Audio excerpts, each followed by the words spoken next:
The heart of a termite colony is a cell that is built like a military command post. Buried a couple of feet below the center of the mound, it has massively thick walls, suspended in space on pillars. It can be entered only through a row of tiny portholes around the rim.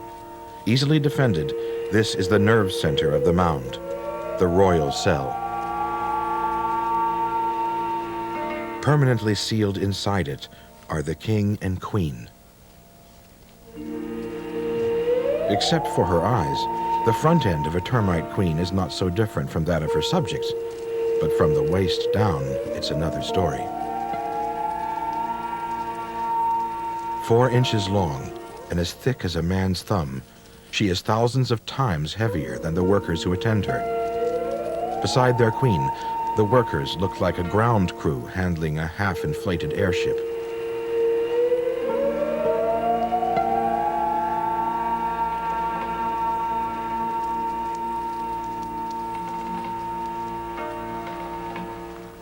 The king is much larger than the workers, but is still tiny compared to the queen.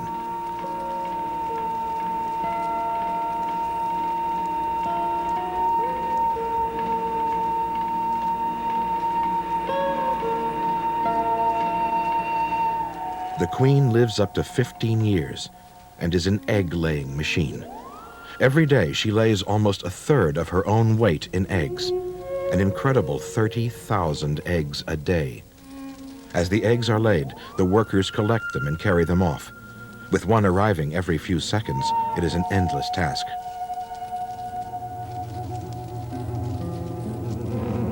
Because they are sealed in, the king and queen must be fed by workers who regurgitate their own last meal.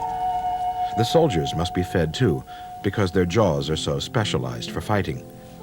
The workers also exchange food with each other when they meet. The saliva of each termite contains a mixture of chemicals whose exact combination is determined by the condition of the mound and the needs of the society. The information is passed from mouth to mouth through the colony. And when the queen is fed, she receives a chemical cocktail that gives her a detailed report on the state of her nation.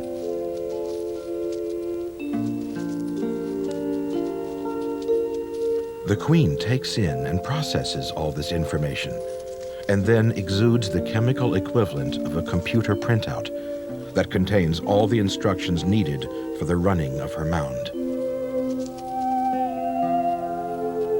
If ants attack and kill a lot of soldiers, the workers register in a purely chemical way that they are making fewer contacts than usual with soldiers. Deep in her cell, the queen receives this information. Nobody knows whether she alters the eggs before she lays them or whether her chemicals affect the eggs later through the saliva of the workers who carry them. What is certain is that the next batch of eggs to hatch are mostly soldiers.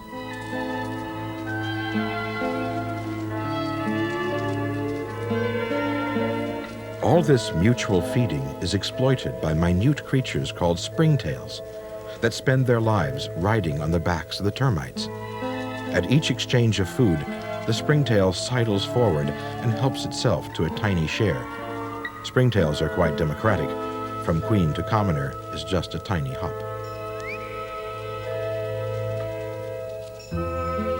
Although she's imprisoned for life, the queen's influence reaches every one of her millions of subjects. The king has an important role too. If he's removed, the queen starts to lay infertile eggs. They must mate frequently, but how they manage is one of the many secrets still guarded deep inside the royal cell. Above the queen's cell is a labyrinth of interconnected chambers that forms the main part of the nest. This is the nursery area, where the workers make stacks of eggs. They take about 3 weeks to hatch, and the nursery is always packed with tiny young.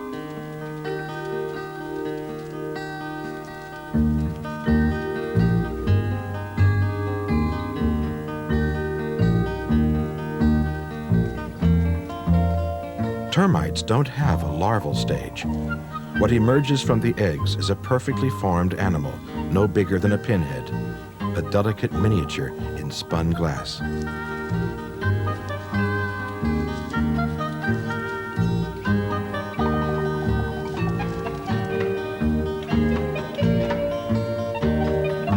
workers have a full-time job keeping the young clean and well-fed. And a hungry baby termite begs for food as appealingly as any puppy.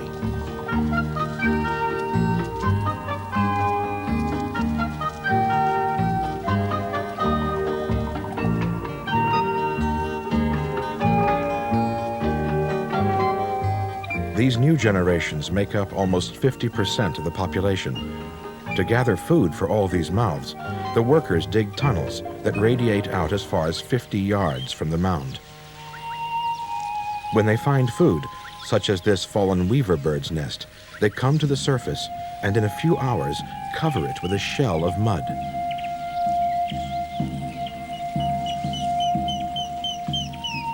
When it has been sealed over and hidden from predators, the workers can feed in safety.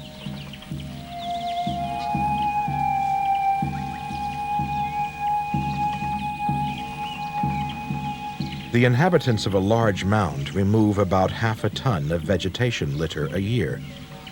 But they're not just keeping Africa clean. Particularly in the drier areas, the flow of energy would be slowed down because vegetation takes so long to decay. But the termites quickly eat it. In turn, they themselves are eaten by a great variety of predators. As a result, the nutrients that would otherwise be locked up in dead wood are rapidly recycled into the system, making it a richer and more varied place.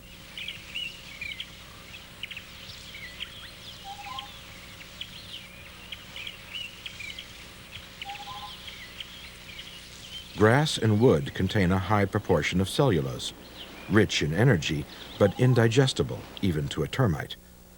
So the workers chew it up, and back inside the mound, they use it to build a convoluted, hanging garden that has the texture and smell of damp cork.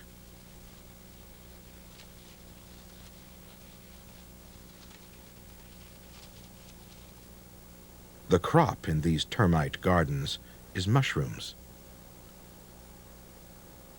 The mushrooms produce an enzyme that can break down the cellulose into a digestible form.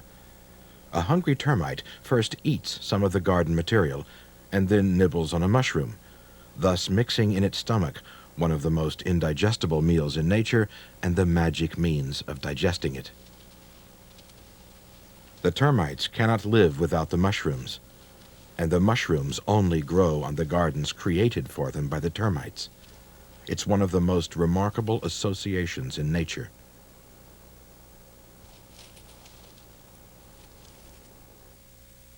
The fungus gardens grow above and around the nurseries.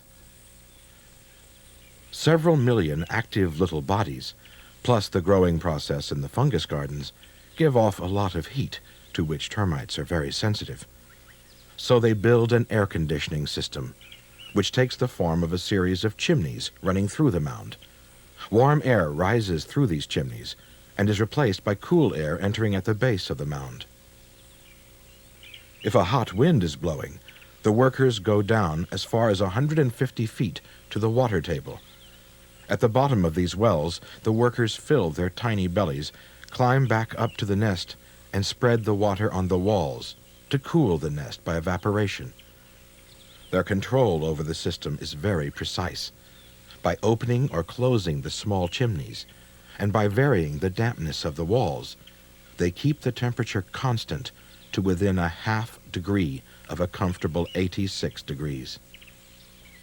But there are complications. The air conditioning system provides a perfect ready-made home for an army of uninvited guests.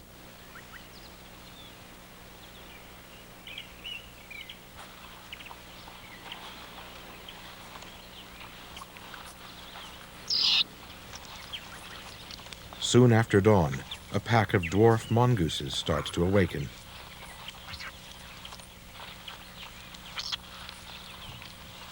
The youngsters are up first, and their play soon wakes up the adults who come out to catch the morning sun.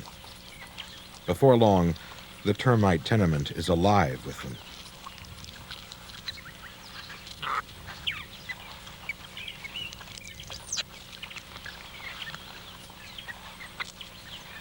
As much as 10 gallons of water a day evaporate from the chimneys of a big mound. well over 1 million termite bellyfuls. The chimneys are full of warm, moist air, making them a comfortable retreat for cold-blooded reptiles.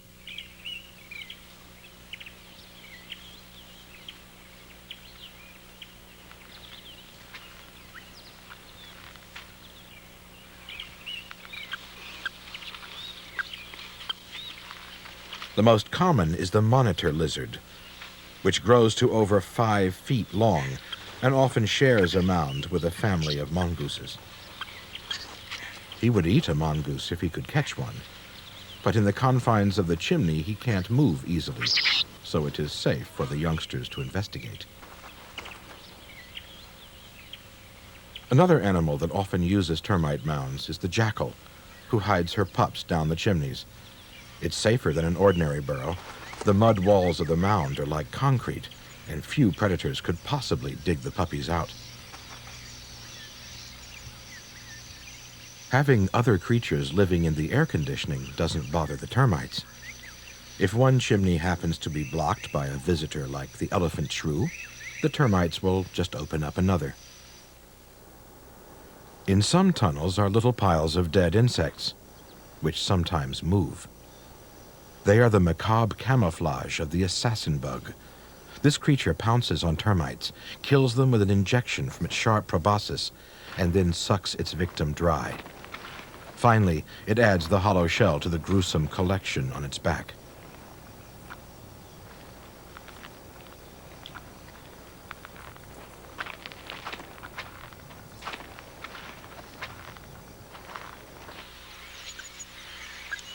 The dwarf mongooses are by far the most common of the mound's squatter population. They live in packs of up to 20 animals and are opportunists, feeding on almost anything they can find. One of the youngsters discovers a quail's nest, but he can't open his mouth wide enough to break an egg, and while he's trying, his larger relatives keep running off with the others.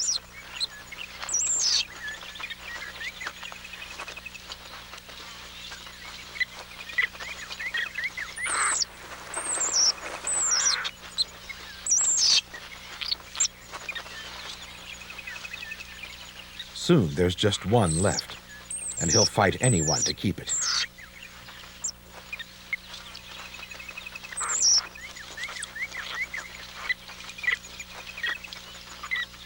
Inevitably, he loses it. But he keeps up the chase, and a broken egg, like half a loaf, is better than nothing at all.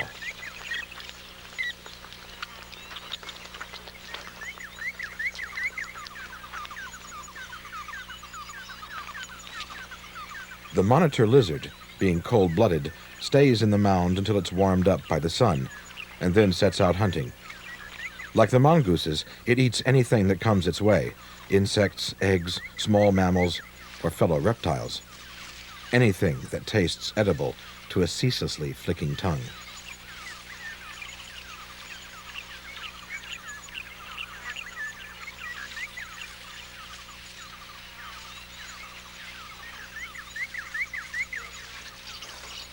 The middle of the day is rest time for the mongooses. For the adults, anyway. The youngsters never seem to run out of energy.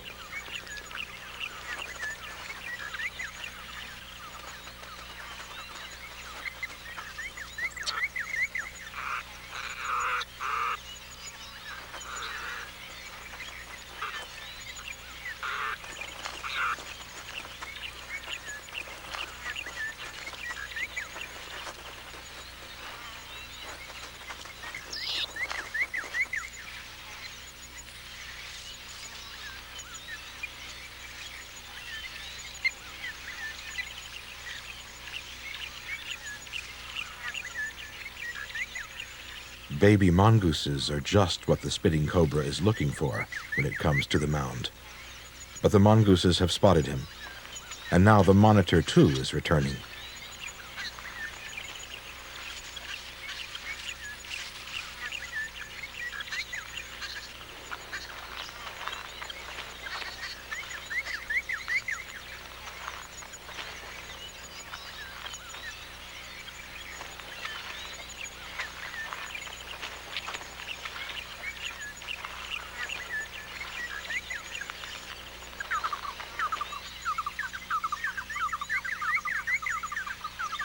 The spitting cobra is well named. Its fangs are like hypodermic needles with forward-facing holes. By violently throwing its mouth open, it squeezes the venom sacs and shoots its poison up to 6 feet. It would temporarily blind a human, but the monitor is not affected.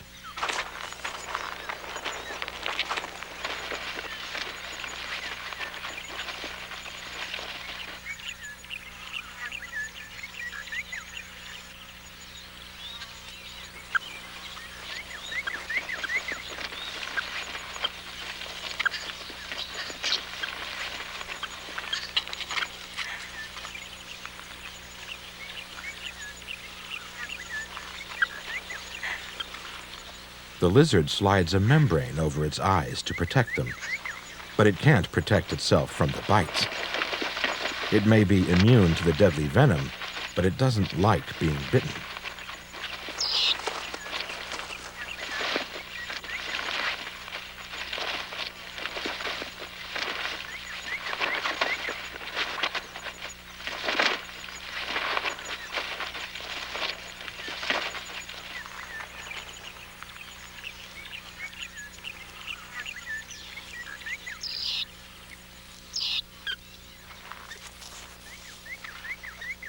The lizard's technique is brutally effective.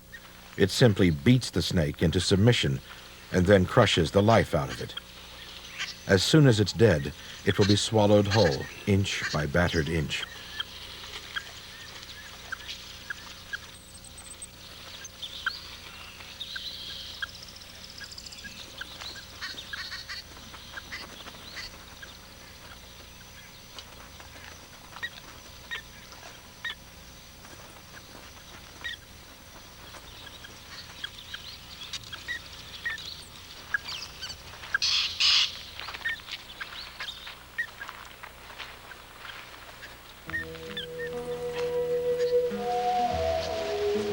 One by one, the mongooses slide into the chimneys and settle down for the night.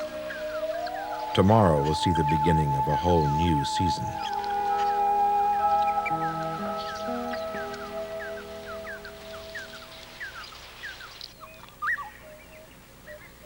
It's November. The bush country trembles in the heat, waiting for the gift of rain.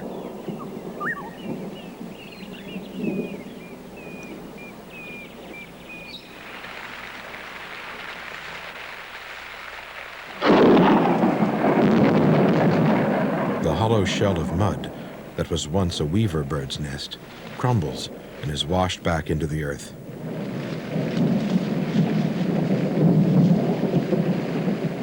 The rains bring grass and plenty of food for the termites. And for some species, it's the signal for spring cleaning. They break up their old fungus gardens, bring them up to the surface, and spread them out on the ground. Now the fungi are able to grow into real mushrooms, shed their spores, and so complete their reproductive cycle.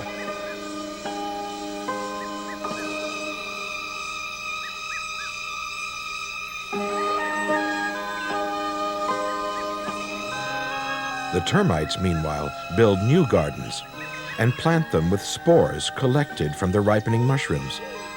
This is a seed crop deliberately planted by a colony of insects. But deep inside the mounds, the rains have triggered an even stranger event. In the nurseries, a completely new type of termite has been created, with large, dark eyes and stubby little wing buds. They will shed their skins once more, freeing their inch-long gossamer wings, and then they'll be ready to take to the air. Outside, around the base of the mound, the workers have made a series of crescent-shaped slits, and with a massive escort of soldiers, they emerge to prepare the ground for the big event. Any strange insects they find are killed and dragged away, and the whole area around the base is cleared of grass and twigs.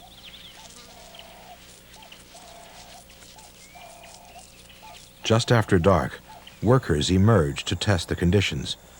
When all is well, when the ground is soft from rain and there's a gentle breeze, the message is passed inside, and the strange new termites come out into the night.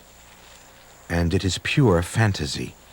Within minutes, the castle that has looked derelict all year shimmers with new life and is sheathed in living silver.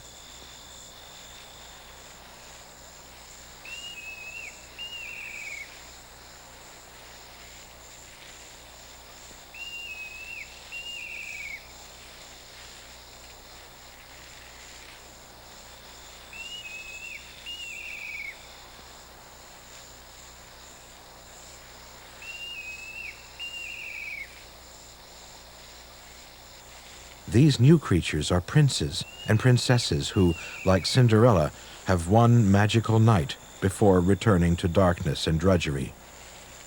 They are called alates, the winged ones, and unlike workers or soldiers, they are fertile.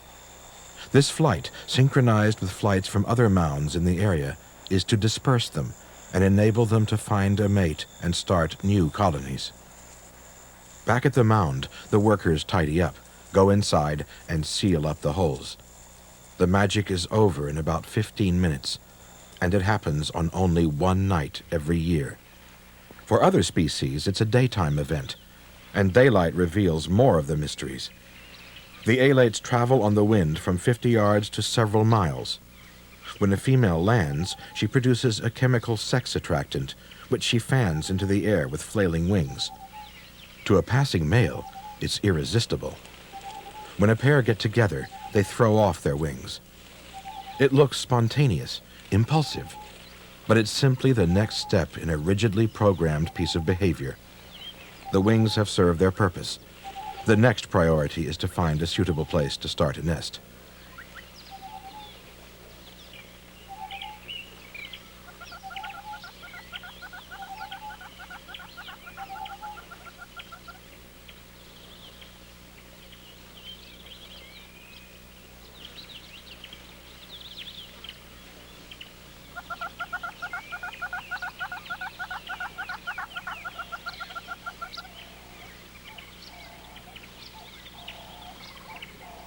When they find a site, the pair digs down about a foot and hollows out a cell where the new queen will lay her eggs.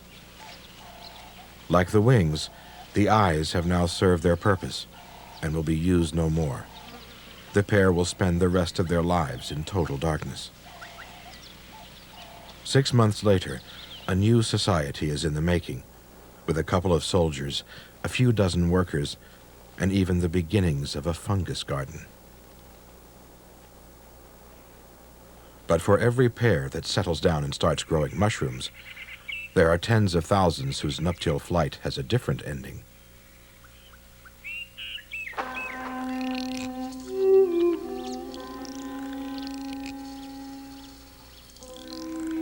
Because their bodies are packed with food reserves, alates are good eating, and this annual feast is enjoyed by all, from ants to antelope. Many are eaten as they hatch and never get to fly. Others fly but never get to land. They end up stuck to sticky grass heads or impaled on thorn trees, blown there by the wind. And everywhere there are eyes watching. The nutrients that a few weeks ago were locked up in an old bird's nest are now getting around. And it's not just the smaller creatures that benefit. In many parts of Africa, termite alates are a valuable source of protein to the local people.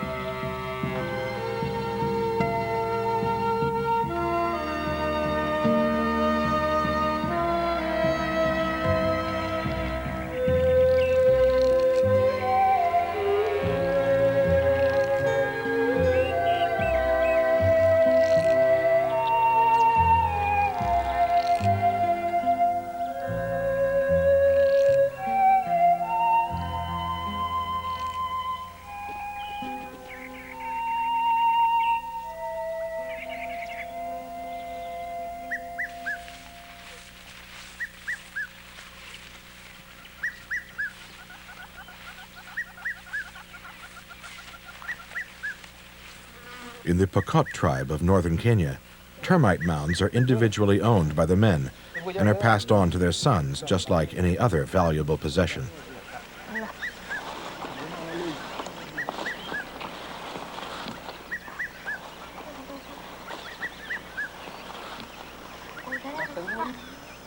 Their traps are simple, but totally effective.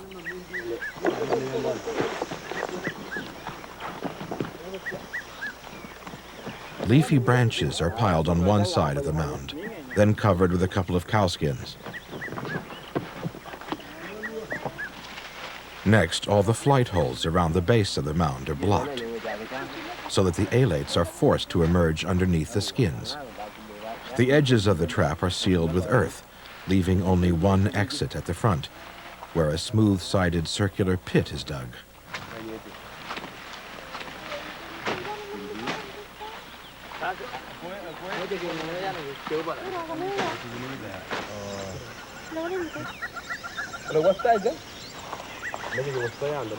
A wild sisal leaf around the rim to prevent the alates climbing out completes the trap. And then it's just a matter of waiting.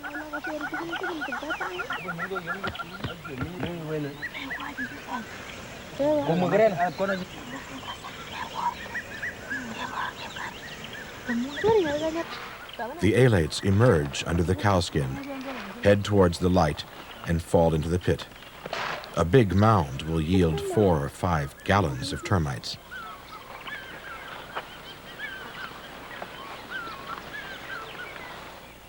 With night-hatching termites, the Pokot simply dig a hole and attract the alates to it with a torch.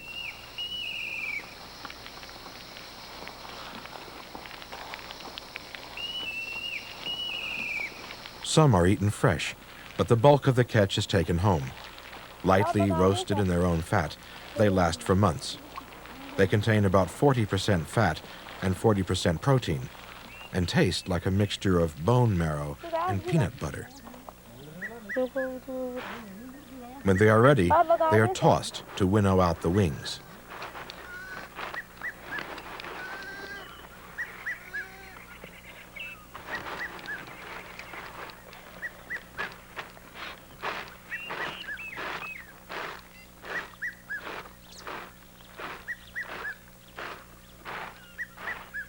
Termites may be eaten, but they do their share of eating too. The building materials of people like the Pokot are no more than termite fodder. The Pokot raise their granaries up on stones to keep the termites out, but in the end they will get in. Their very name comes from the Greek termes, the end.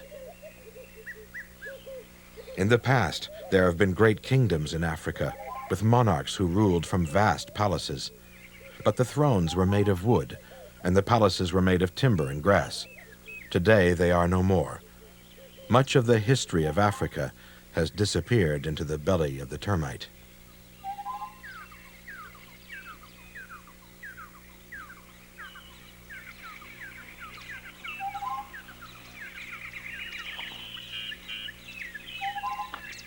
Another creature that feeds on alates is the red and yellow barbet.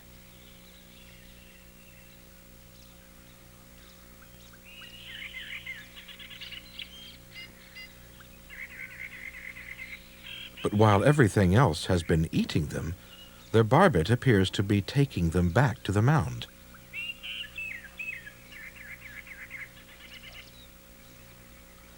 The barbet nests by tunneling a hole into the side of a mound, and there it rears its young.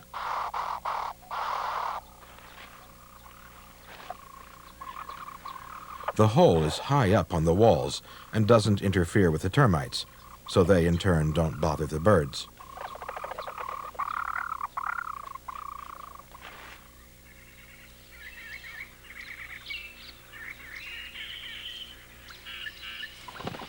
If the mound they're living in has just produced its alates, there's a plentiful supply of food right on the doorstep. These babies are quite literally fed up with termites.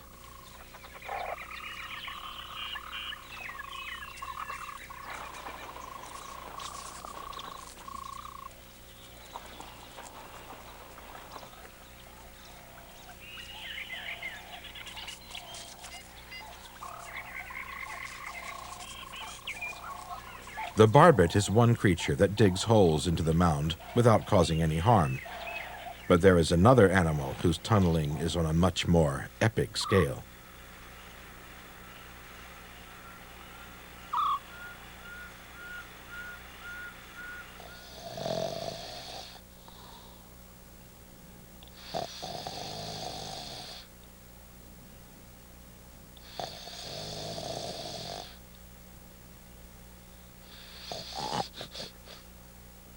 The aardvark, the first word in the dictionary, the last word in anteater design.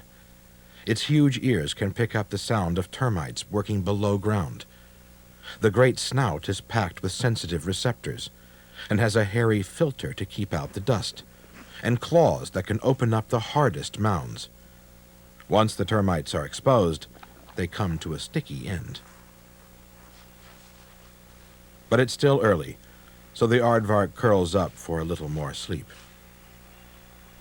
When she leaves her burrow, she does so with a bang, leaping well clear to confuse any predator that might have been lying in wait.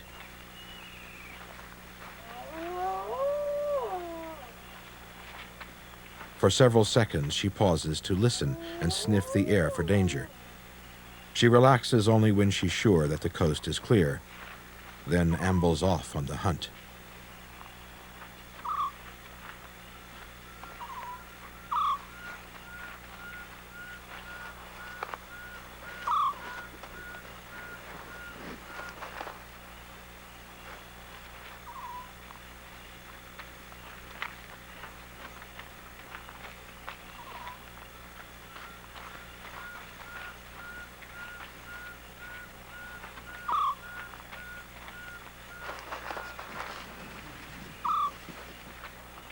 She will dig up any termites she finds in their tunnels just below the surface, but she'll also pay a nightly visit to the mounds in her territory.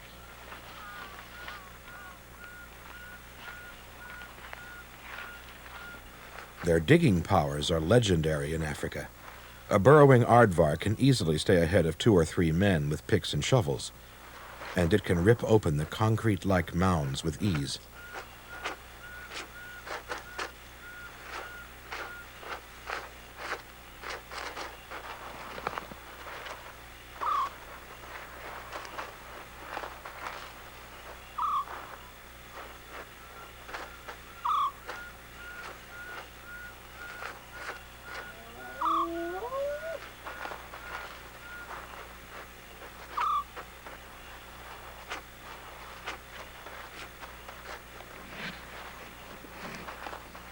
An adult aardvark weighs about 120 pounds. The fact that such a large animal is able to expend so much energy in getting its food proves how rich a diet termites are.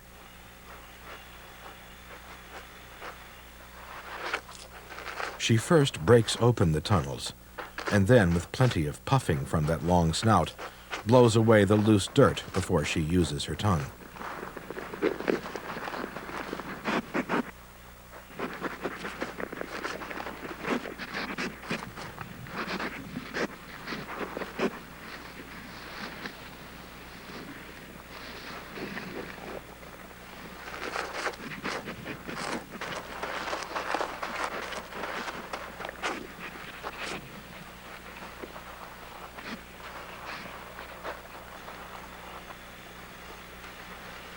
After feeding for a while, she'll move on to a fresh mound.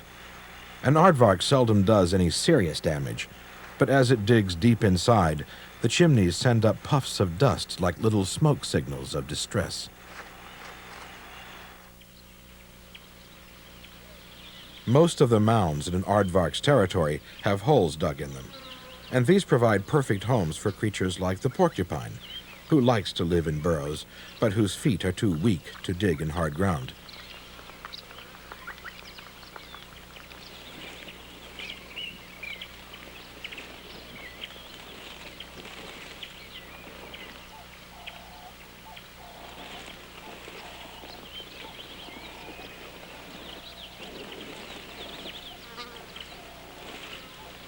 The female, for some reason, hesitates in the entrance.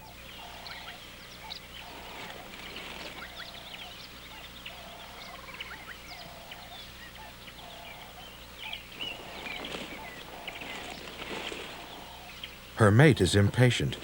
Finally, he tires of waiting, lifts her quills with his nose, gives her a little nudge, and gets her moving.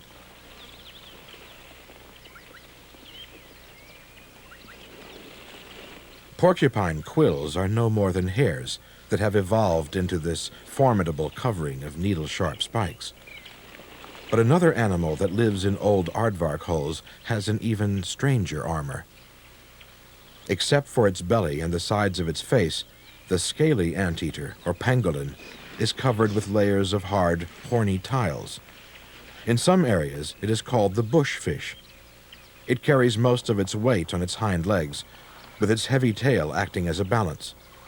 In its search for ants and termites, it plods around the bush like some prehistoric creature out of time.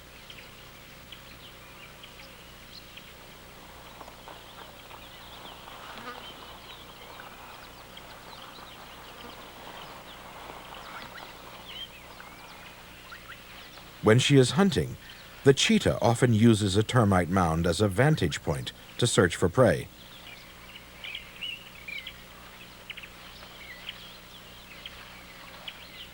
The pangolin's protection was once thought to be made of the same material as tortoiseshell, or even of highly compressed hair like rhino horn. But it's now thought to be the skin itself that has evolved into these hard, sharp scales.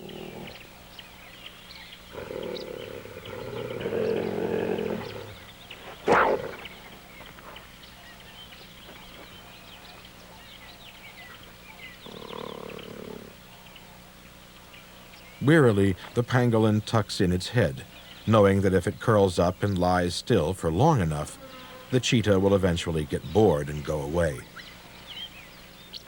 Yet another odd creature that moves into old aardvark holes is the aardwolf. Like the aardvark, it too is specialized for feeding on termites.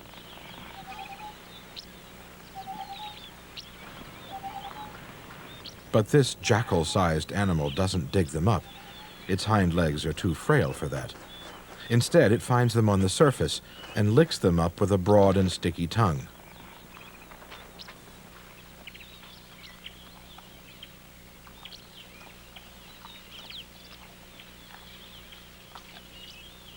The termites that forage on the surface are called harvesters. They cut up grass into short lengths and then drag it down into their nests below ground. The aardwolf finds them by homing in on the tiny, high-frequency noises that their jaws make as they snip through the grass stems.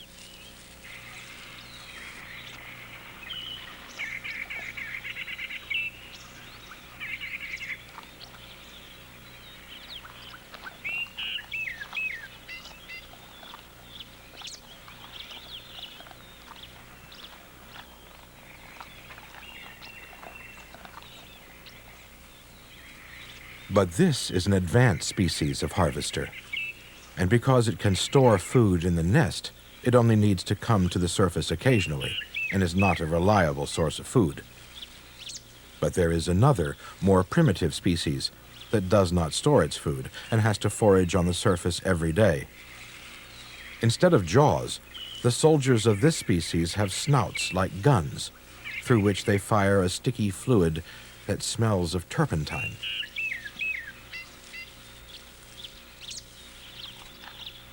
The aardwolf has a completely bare muzzle that's easy to lick clean when he's been shot at.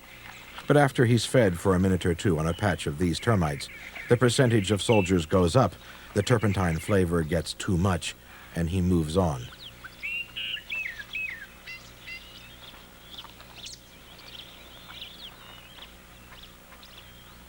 With almost 90% of its diet being just one species of termite, the aardwolf is one of the most specialized mammals on Earth.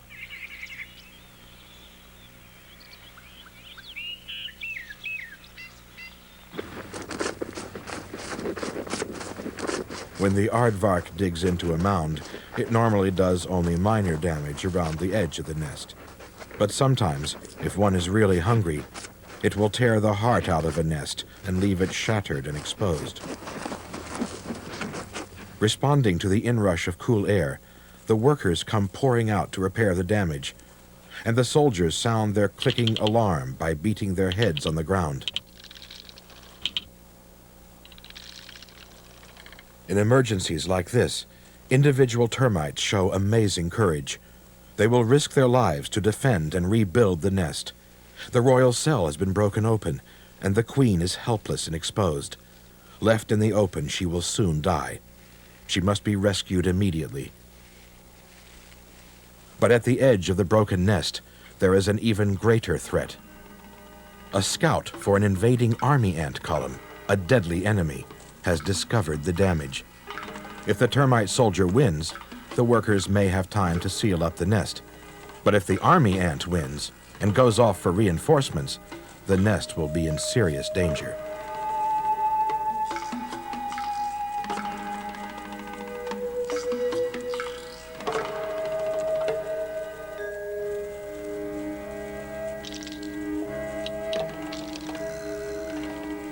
The rescue of the queen is well underway. It's difficult to believe that these creatures are blind.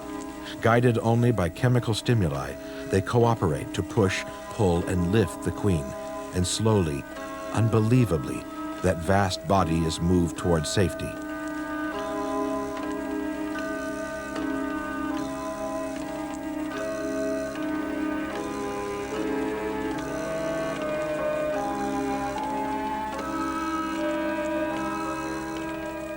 On the frontier, the army ant has won.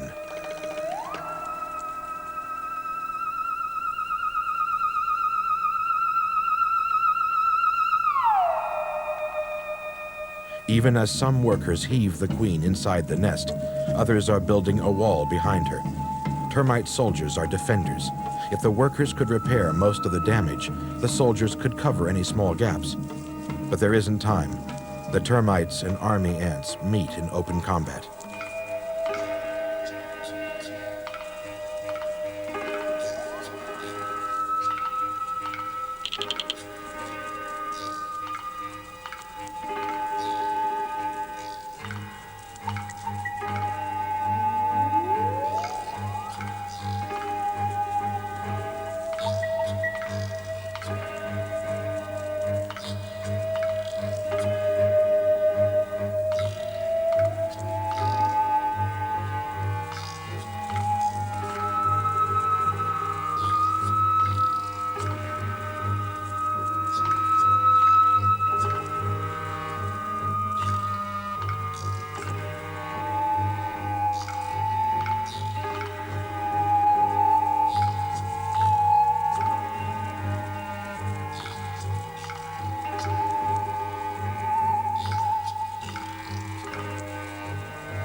The queen is dead, and an army marches in to pillage her castle. Even if 1 million of her subjects survive, there is no way they can replace her. They will continue to live their lives, to build and grow mushrooms and feed each other, but without a queen to renew it, the life of the mound will soon flicker and die. Now, when the rains come, instead of new life, they bring erosion and decay. With no new building, the mounds become rounded, and scratching elephants like great sanding machines wear them away even more.